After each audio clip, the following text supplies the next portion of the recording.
వివేక హత్య కేసు విచారణలో కీలక పరిణామం చోటు చేసుకుంది.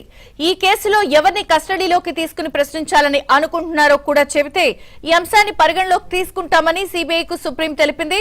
ఇదే అంశంపై విచారణను ఫిబ్రవరి 5కు వాయిదా వేసింది. వివేక హత్య కేసులో తదుపరి దర్యాప్తుపై ట్రయల్ కోర్టు తీర్పును సుప్రీంకోర్టులో కుమార్తె సునీత సవాల్ చేశారు. సునీత పిటిషన్ పై జస్టిస్ ఎంఎం సుందరేష్ నేతృత్వంలోని ధర్మాసనం విచారణ చేపట్టింది. పూర్తి updates Delhi bureau chief Krishna అందిస్తారు. కృష్ణ, విజయచంద్రిక వివేక హత్య కేసులో ఈ రోజు సుప్రీంకోర్టులో కీలక పరిణామం జరిగింది.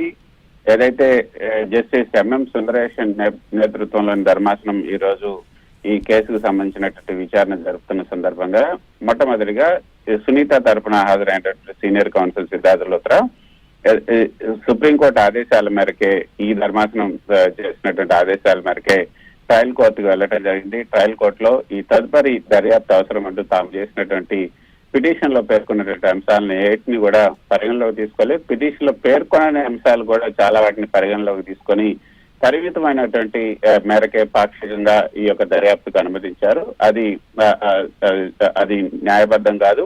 అసలు మేము అడగని విషయాలపైన ఈ యొక్క పాక్షికంగా దర్యాప్తుకు అనుమతించడం ఏంటి అని కూడా